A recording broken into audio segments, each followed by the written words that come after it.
주식시장에서 가는 종목과 못 가는 종목의 차이를 보면 가장 크게 보이는 것이 개인 투자자가 매수를 했는가 안 했는가입니다. 세력의 입장에서도 고점의 물량을 다 파는 것이 목적인데 일단 개미들이 많이 꼬인 종목은 굉장히 무거워지고 다시 상승을 가는 것에 있어서 장애물이 됩니다. 흔히 이를 매물대라고 부르죠. 이 매물대라는 것은 형성이 되고 사람들이 살만한 자리들이 충분히 나온 종목들, 그리고 누구나 다 이 시장에서 관심을 갖고 매수를 적극 할 만한 자리들을 만든 종목들은 대부분 그 이후 가지 못할 가능성이 높고 다시 가기 위해서는 이 관심도가 사라지면서 사람들에게 잊혀져야만 그 다음 상승이 나올 수가 있습니다. 그렇기에 사람들이 이미 많이 매수를 한 종목들은 추후 매매하는 데 있어서 조심할 필요가 있고 경우에 따라 그대로 수급이 끝날 수도 있으니 눌린 매수를 함부로 진행하셔서는 안 되겠죠. 지난 6월 달에 크게 상승했던 종목을 꼽자면 카카오 그룹주들을 뽑을 수가 있을 것 같아요.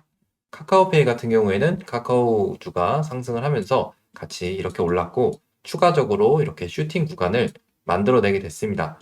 일단 종목이 처음 등장을 하면서 이 구간에서 많은 거래량들이 터지고 이 구간보다 더 높은 구간에서 이렇게 거래량이 많이 발생을 하면서 지금은 마무리가 된 상태입니다. 이 경우에도 보시면 보통은 첫 번째 파동에서는 사람들이 쉽사리 매수를 하지 못해요. 그런데 이 구간을 돌파하면서 두 번째 파동이 나올 때는 정말 많은 거래량들이 발생을 하고 여기에서 매수를 많이 합니다. 특히 이런 자리에서는 트레이더들, 그러니까 시장을 계속 보시던 분들뿐만 아니라 일상생활에서도 주식을 관심 갖지 않았던 분들도 이때 정말 많이 매수를 합니다. 카카오의 경우에도 그러한 흐름에서 종목이 움직였는데 처음에 강한 상승으로 등장을 하고 다음 파동을 준비하던 구간이 있습니다. 이거를 이제 흔들기 구간이라고 부르는데 자, 이런 구간 뒤로 카카오페이보다 카카오가 먼저 이렇게 상승 구간을 만들어냈고 거래 대금도 정말 많이 발생했습니다. 거의 하루에 1조 5천억에서 2조가량 거래량들이 발생을 하고 카카오뿐만 아니라 네이버도 굉장히 많은 상승 구간을 만들어갔기 때문에 6월 말에 유동성이 굉장히 좋았었죠. 이런 식으로 종목이 상승을 하게 되면은 특히 이런 자리에서 돌파 구간을 만들고 거래량이 이렇게 많이 발생을 하게 되면 여기에서 개인들의 매수세가 굉장히 많이 들어오게 됩니다. 그럼 여기에서 당연히 더 가면은 좋겠지만 일반적으로 종목이 더 가기 위해서는 여기에서 그냥 갈 수 없고 여기에 들어왔던 사람들이 손절을 해야만 갈 수가 있습니다. 만약에 더 가기 위해서는 이들의 손절 물량을 받아내고 그 다음에 올리겠지만 최악의 경우에는 여기에서 물량을 그냥 다 넘기고 그냥 내려갈 수가 있습니다.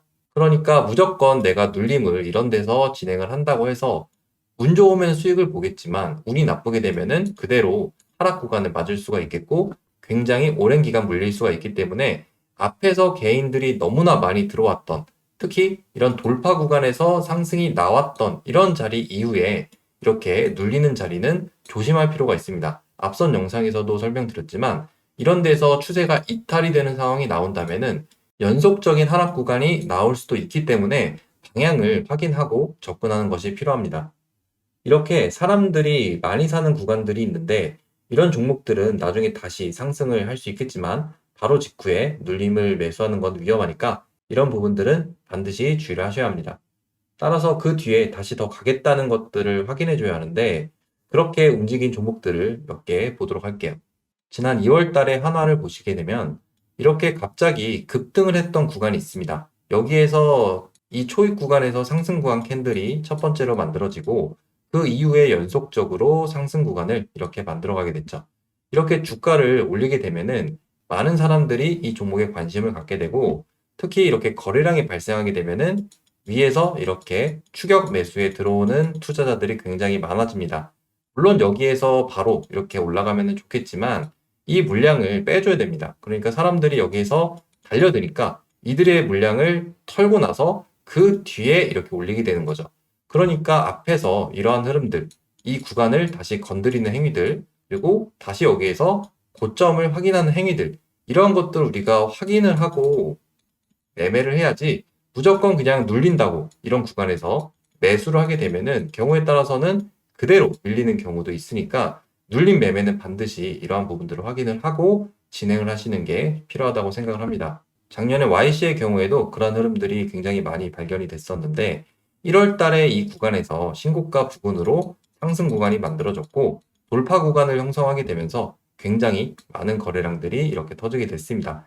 그럼 여기에서 개인 투자자들이 여기에서 많이 매수가 들어왔을 텐데 물론 여기서 더 가면은 훨씬 좋겠지만 신고가 구간이라는 거는 누구나 다 좋아하고 매수를 하고 싶어 하기 때문에 여기서 주가를 올리게 된다면은 정말 많은 투자자들이 매수에 들어오고 세력 입장에서도 거기서 바로 올리는 게 손해일 수도 있습니다. 그리고 상승을 위해서 물량을 더 필요로 할 수 있기 때문에 그 물량을 확보할 시간도 필요할 수도 있습니다. 그래서 YC의 경우에는 다시 이런 구간에 있었던 물량들을 빼기 위해 이렇게 본전을 줬다가 빼고 그리고 여기에서도 굉장히 많이 흔드는 모습들을 만들어내면서 여기에 들어왔던 그리고 다시 여기에서 들어왔던 물량들을 털어내기 위해서 정말 많은 파동들을 만들어내게 됩니다. 그리고 이렇게 급락까지 형성을 하게 되면은 여기에서 하락을 받던 사람들이 여기에서는 거의 손절을 하기 때문에 마지막까지 물량을 받아서 그 물량을 가지고 이제 위로 올리게 되죠.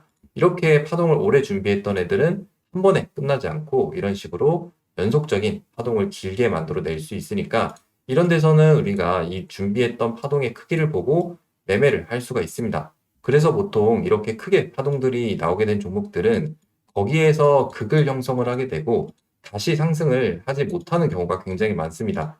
특히 이렇게 고점 구간에, 최고점 구간에서 많은 거래량들이 발생을 하고 개인들이 들어오기 때문에 여기에서 만약에 더 가지 못한다면은 거기가 꼭지점이 될 수가 있고 다시는 오지 못하는 고점에 갇힐 수가 있으니까 그 이후에 함부로 눌림을 잡는 거는 피하셨으면 좋겠어요. 이렇게 상승을 위해서는 개인 투자자들의 관심도가 빠지면서 시장에서 잊혀져야 하고 사람들이 손절을 해서 고점 물량이 가벼워져야만 다음 상승을 이어갈 조건이 됩니다. 그래서 사람들이 관심도를 가지고 막 매수를 할 때 그 흐름에서 매수를 하게 되면 보통 깡통을 차는 이유가 이 때문이에요. 쿠폰의 경우를 보시면 지난 6월 달에 이러한 구간에서 돌파 구간을 형성하게 되면 여기에서 또 많은 개인들이 매수가 들어오게 됩니다. 그러면 여기보다 더 높은 구간을 만들어내기 위해서는 정말 많이 들어온 이 개인들의 물량을 다시 털어내야 되고 그래서 이렇게 하락 구간이 나온 다음에 이렇게 양봉이 형성이 되면은 이 구간에서 얘보다 더 높은 구간을 필요로 할 수 있겠구나.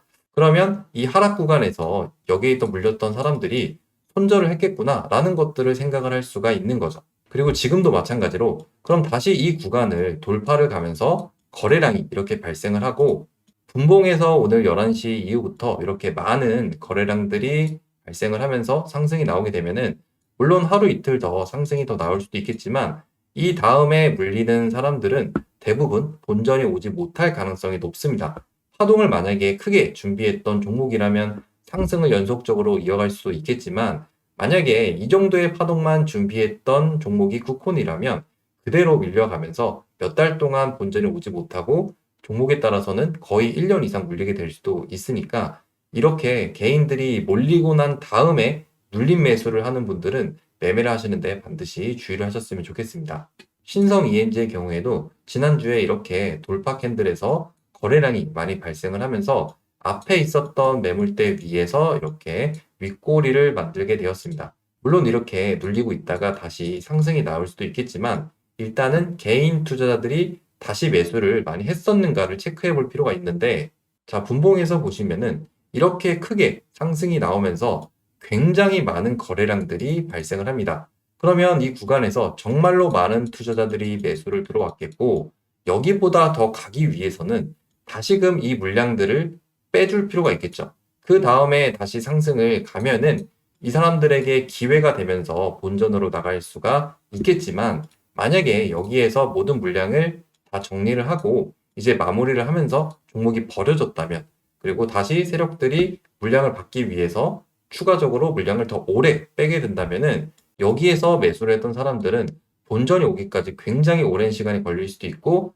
최대 마이너스 50% 이상의 손실 구간을 단기간에 보일 수도 있으니까 이런 거래량들이 많이 발생을 하고 개인들이 정말로 많이 들어왔을 그러한 자리 이후에는 매매를 하시는데 주의를 하셨으면 좋겠습니다. 그래서 오늘은 이렇게 차트상에서 개미가 꼬인 종목들이 왜 앞으로 가지 못하는지, 그리고 어떻게 해야 종목이 더 상승을 갈 수 있는지를 같이 보았습니다.